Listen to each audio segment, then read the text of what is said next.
Interlude 1. Night on Mount Speculation. 25th December 2033. Mount Speculation, Alpine National Park, Victoria, Australia.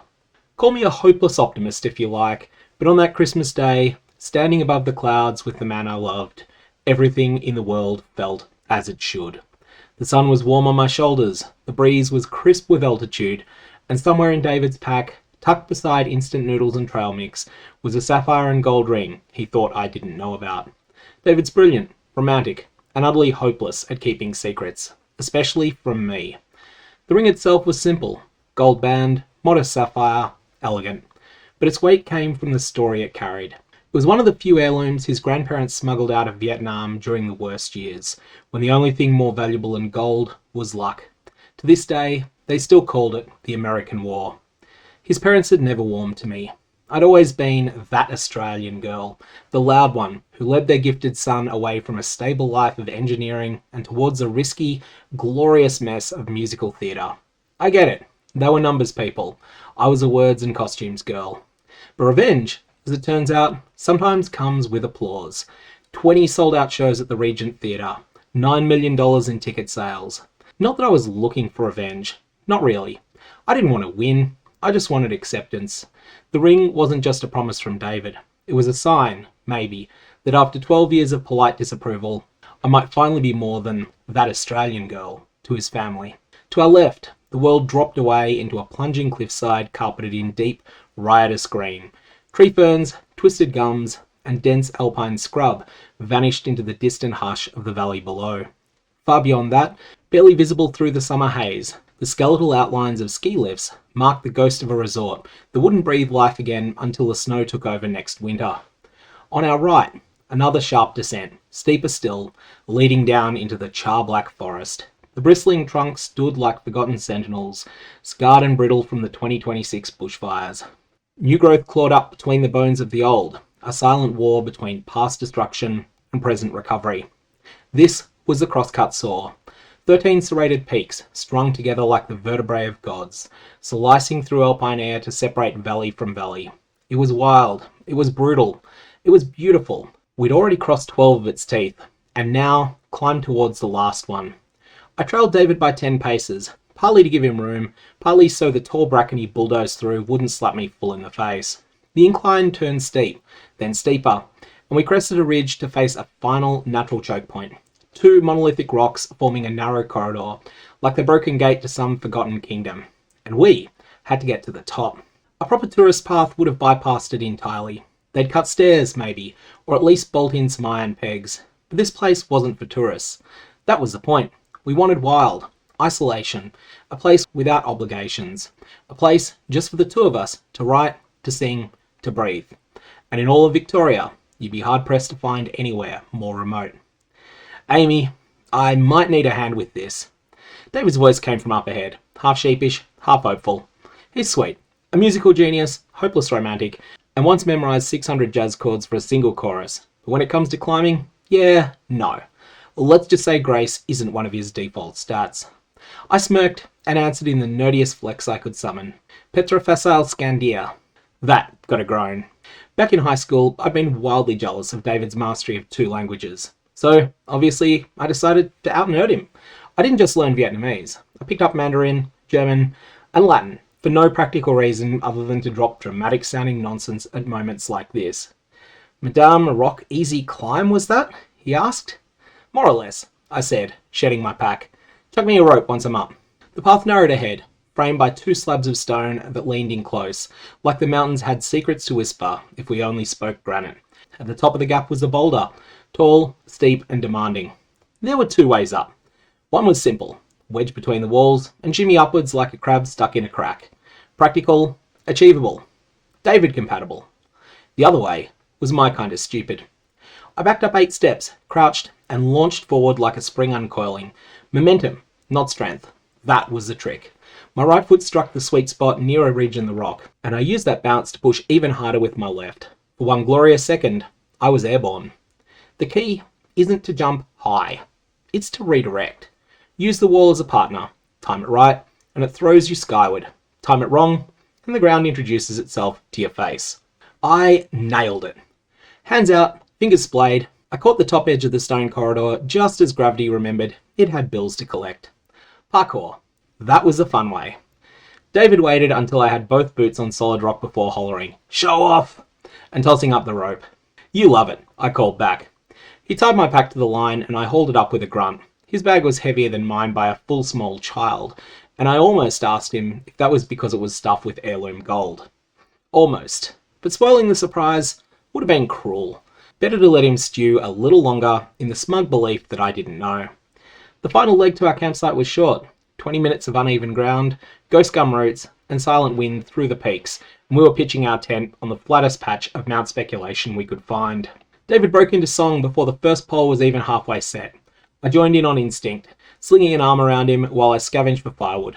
We sang like no one could hear us, because, well, no one could. That was the whole point of this trip. I belted Nightwish's Beauty of the Beast with enough power to terrify small animals, and David countered with all three parts of Camelot's Sacrimony like it was a challenge. I attempted, completely in vain, to nail all the screams in Hailstorm's I Am the Fire. David, in turn, attempted, and failed in glorious slow motion, to hit anything at all in Judas Priest's Painkiller. I followed it up with a single chorus of Baby Shark, purely for a laugh. He groaned. I grinned. He called me evil. I took it as a compliment. His little sister had adored that song, in both English and Vietnamese. She was 4 when it hit viral status. I'm an only child, which might explain why I never grew to hate it.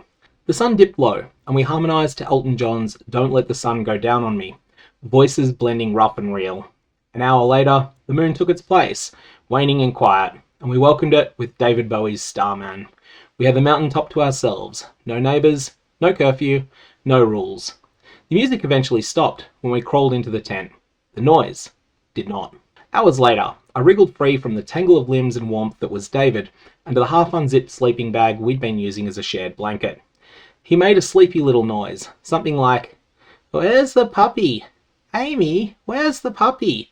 Then rolled over onto the cold side of the bedroll with all the grace of a confused sea lion. Whatever his subconscious was up to, it clearly wasn't dealing with sub-zero alpine air. The tent was frigid, and he'd just exiled himself from the warm layer of foam padding. I debated shifting him, but either option, move him or leave him, ended with a cold, cranky, soon-to-be fiancé, if things went right. I layered up in the least stinky fleece I could find, and unzipped the tent. And stopped. Oh! Snow! Real, actual snow, dusting the world, like someone had shaken icing sugar over the mountains. In December. In Australia. I mean, yeah, we're camping near the summit of Mount Speculation, one of Victoria's highest points. But still, this isn't Thredbo or Kosciuszko. This was not supposed to be happening. Behind me, a groggy voice emerged from the tent. What time is it?"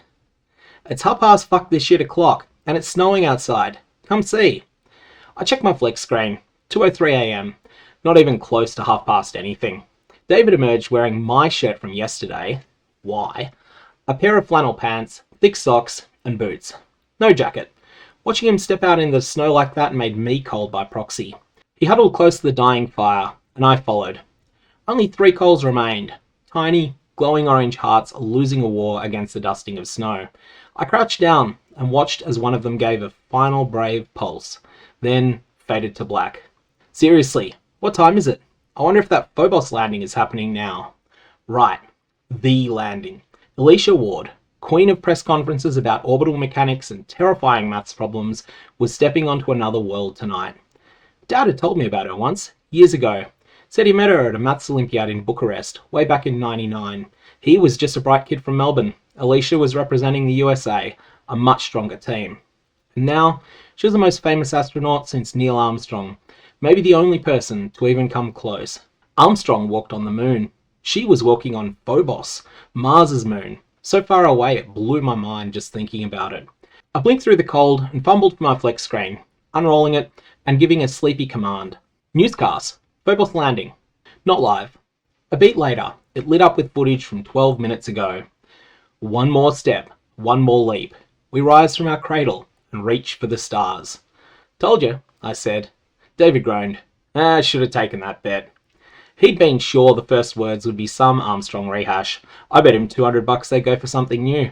He hadn't taken the bet, so I won in spirit. I stepped away from the last dying embers and leaned into his warmth.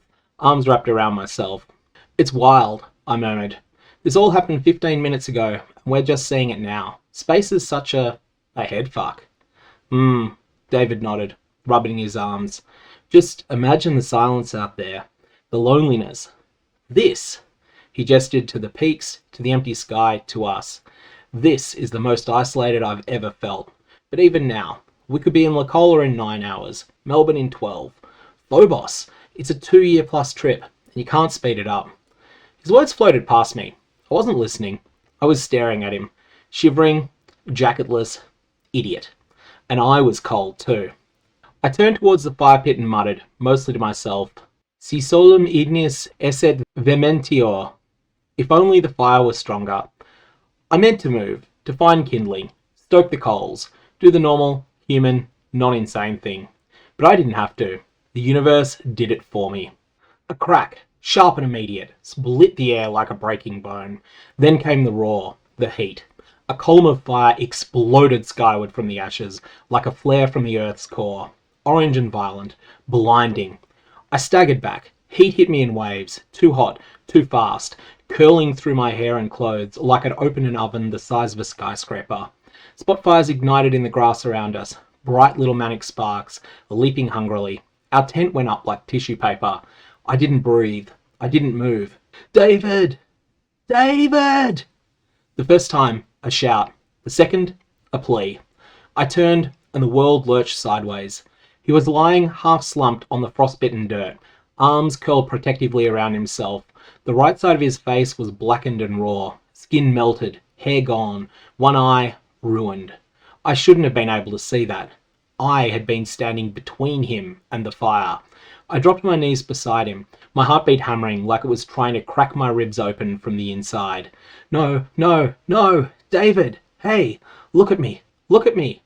His good eye fluttered open. He blinked slowly, confused. He tried to smile. It twitched. His arms moved like he meant to hug me back, but they folded halfway, limp and trembling. How was he the one hurt? I was closer. I'd been closer. It's not fair.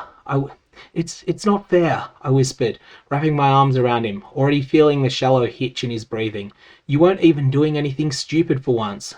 My mind spun. I needed to think. I needed to understand. I muttered aloud, barely realizing it. Okay, 3 possibilities. Either I'm dreaming, this was some kind of explosive, or the rules of reality just changed. The dream theory? Out. If I was dreaming, nothing mattered anyway. May as well act like this was real. Second theory. Some kind of hidden landmine? Stupid. No one had ever fought a war with explosives here, and if something blew up, I would be the one in pieces, not just David. That left one. My voice shook, but I said it anyway. If reality changed, when did it happen? Phobos, Elishia, Latin. Maybe there's a connection I just don't understand. I'll go with it. It's all I've got. I didn't know what was going on, but I had a gut-deep sense that the universe had tilted, and we'd been standing exactly at the fulcrum. I took a deep breath, held him tighter, and whispered a new line. No dramatic gestures, no theatrics, just a desperate, exhausted wish. Si solum hae combustinos serentur. If only those burns could be healed. My chest tightened. A wave of heat, this time inside me, flared and vanished in an instant. I shuddered and watched. I watched David's skin, scarred, cracked, bleeding, begin to unburn. The tissue pulled inward, as though time was reversing in just that one corner of the world. His eye, ruined a moment ago, reformed. A blink, a tear. He looked at me. Is this, he croaked, a dream? Sure, I whispered. The weird kind where you get hit in the face by a magic fireball and I fix it by accidentally doing wizard Latin. But I was swaying now, heavy-limbed and lightheaded. Then a voice. Not David's. Not mine. Unlocked. Pyromancy, rank D, surge to rank C+. Cortomancy, rank D+, surge to rank B-. Unlock 1 more discipline to claim a class. New title, Millennial Spellcaster. Awarded for being the first to successfully invoke the language of power in over 1,000 years. Reward, Archangel Transformation. New melody, Overdrawn Mana Pool. Consequence, exhaustion until mana is non-negative. I'm sorry, is my brain doing voiceovers now? I wanted to laugh, or throw up, maybe both. I fought to stay conscious, to say something clever. to make sure David was still okay. But there is a law older than magic. A law that says an exhausted woman must sleep. And this time, the law won. I collapsed against him, and the dark took me.